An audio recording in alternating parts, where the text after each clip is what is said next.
দেশকে বাজেট সহায়তা হিসেবে জুনের মধ্যে $1 বিলিয়ন পর্যন্ত ঋণ দিতে রাজি হয়েছে এশিয়ান ডেভেলপমেন্ট ব্যাংক। তবে এর জন্য সরকারকে ব্যাংক খাত সংস্কার সহ বেশ কিছু শর্ত পূরণ করতে হবে, যার মধ্যে অন্যতম হল বেসরকারি ব্যাংকে পরিচালক সংখ্যা ও তাদের কার্যকাল কমানো।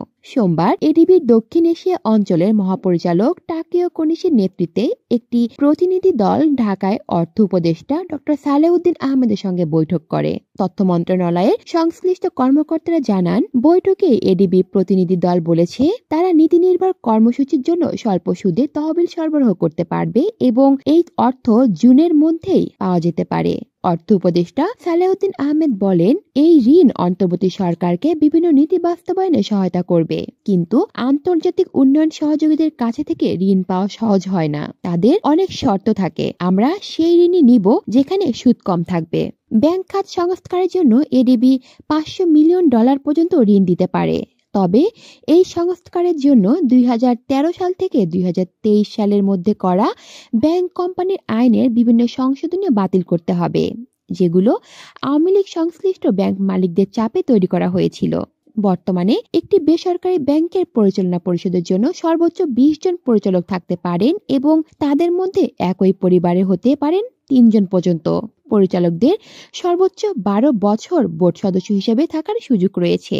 এখানে পরিবর্তন আনার শর্ত দিতে পারে এডিবি। এডিবি আরও $300 থেকে $500 মিলিয়ন দিতে পারে জলবায়ু পরিবর্তন প্রভাব মোকাবেলার জন্য। তবে এর জন্য অন্তত 16টি শর্ত পূরণ করতে হবে। এর মধ্যে একটি হতে পারে পৌরসভাগুলোর জলবায়ু পরিবর্তন মোকাবেলা সক্ষমতা বৃদ্ধির জন্য 2026 থেকে 2035 সাল মেয়াদী জাতীয় কৌশল অনুমোদন ও বাস্তবায়ন।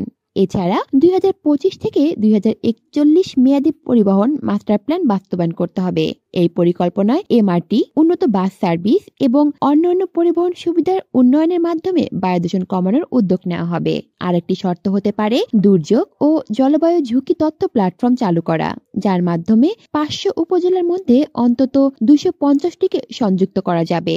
এর মাধ্যমে জলবায়ুজনিত দুর্যোগের ঝুঁকি নিরূপণ ও সরকারি প্রকল্পের ব্যয় নির্ধারণ করা হবে। সেই সঙ্গে কৃষি মন্ত্রণালয়কে জাতীয় অভিযোজন পরিকল্পনার অন্তত 20% বাস্তবায়নের শর্ত দিতে পারে এডিবি।